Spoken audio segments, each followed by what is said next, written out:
I mean, that's why we out here at Citizens Bank Park. Citizens Bank Park, Phillies World Series, Slingshot, Puppy, Viv Unique, Exponent, Lockless, I'm here. Okay. So, on the internet, they talking about Lil Wayne had a comment about you? Yeah. So, I mean, how did that response come about? All this shit is one big story. Me and Jay Mills battle, and it stemmed off into another few battles on wax. You know what I mean? We talked about it. We squashed it. It's over with now.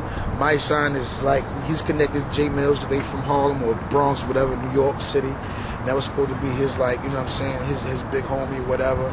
Lil Wayne signed Jay Mills and made a statement on Simtex TV that he signed Jay Mills because he told me out the frame in the battle on TV. Now, out of the footage that was on TV, you can't make that assumption. It was only a short, you know what I'm saying, little glimpses of it. It wasn't the whole full-length battle. Whole full-length battles on YouTube or whatever outlet you might use to get to see it. But you can't make that a type of assumption off of just watching the battle off TV. And then he said that Diddy brought Jay Mills up to the band's, to Daddy's house so many times that he was going to make the band. This wasn't true.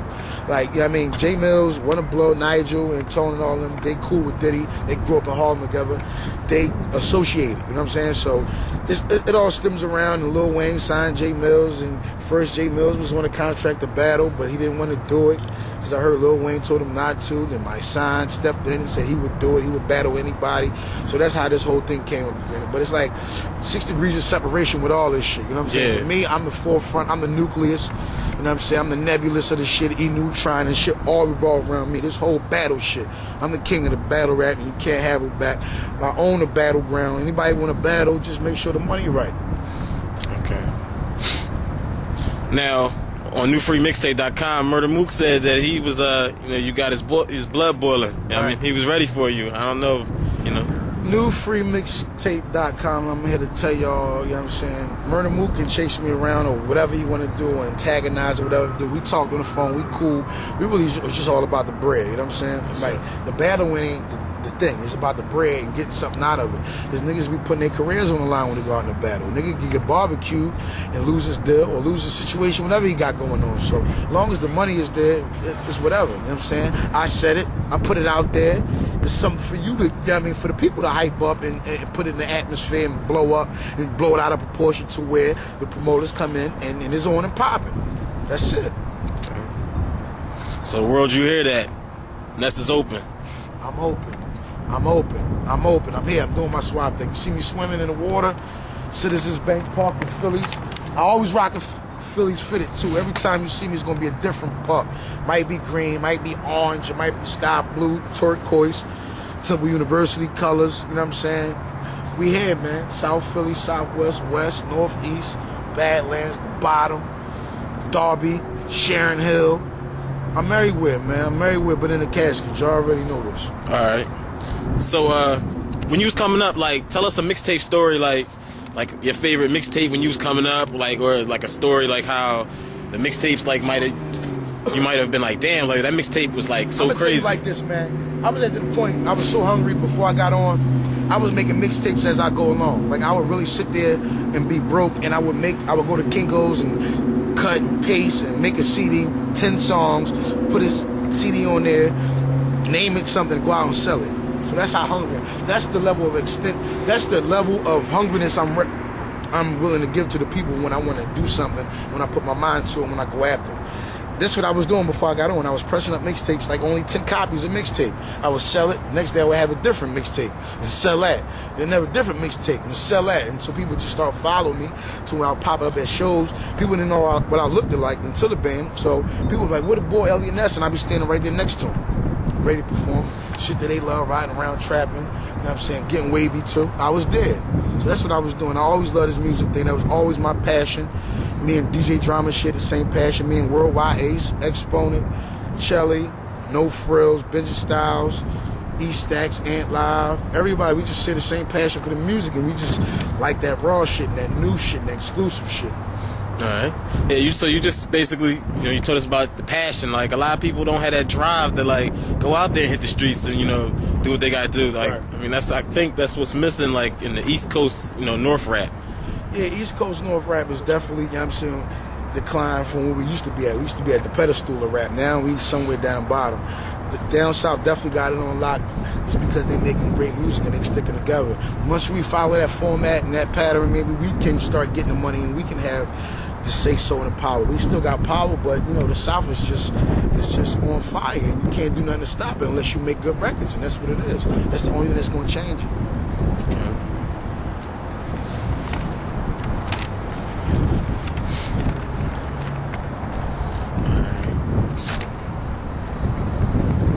So, what was the first mixtape you was on?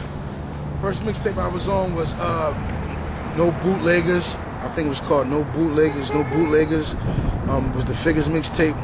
No something, or Bootleggers. And I was on the track with me and Spittage. Rest in peace, Young Spittage. Me and him was on the Snoop You Got Beef joint.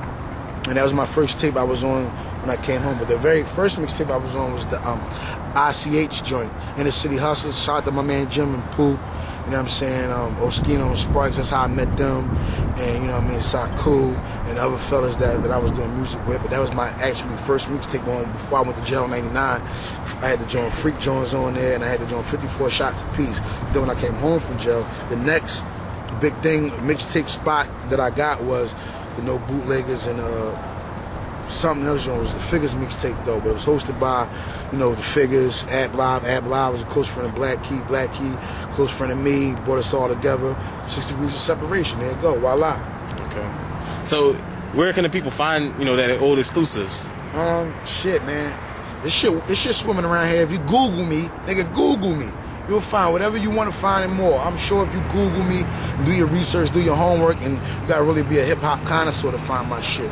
Because it's different levels of my life that I went through with waviness that you gotta go and dig up, and ancient artifacts and songs that I cut with this person, a verse that this person took off this song and put it on this song. I'm on one of the most influential mixtapes of our time, Public Enemy, Beanie Siegel joint, me and Miss J on Beanie Siegel on the Oh No beat. So I get around and don't think that I'm not here, like I'm here. But you know, I mean, you just gotta look for it if you really want it. That's if you really want it. And don't be looking for it. If you're just gonna get it, somebody gonna steal it out your car or out your crib. Like, you gotta hold on to that. They sacred pieces of material. The Ness Enforcer joint with the Emmett Smith 22 on the front, with the Beijing joint. You know what I'm saying? See, my shit pushed way back a lot now, but I'm still wavy. You dig? So, right now, in this current state of rap, like, what, you know, makes you, like, the best? Man, what makes me the best, I'm gonna tell you like this: I could battle, I can do songs, I could write for other people, I could write R&B, I could write country, I could write hip-hop, I could write commercial, soul, whatever you want to do, and I still can battle, and I'm a renaissance man. I got my hands in everything. I'm like a fucking octopus. I could write for him, write for that person, write for her, write an R&B song. I could do a mixtape. I could do a movie. I'm in 2 movies. I'm reading a Larry Davis script right now. And I was in a movie with Freeway, Young Guns, you know what I'm saying? And Chris Kennedy called What We Do, straight to DVD joint. That joint is out somewhere swimming around doing the swamp thing. But that's what made me the best. Like, I got the business aspect, the street aspect. I got the talent, I got the drive, and I got the work ethic. And those 3 things, or those 5 things right there makes a terrible artist. I'm all around. The jump shot, the layup, the dunk, the crossover, the poise, the muscle, the big boy down bottom. I can give it to you all the looks.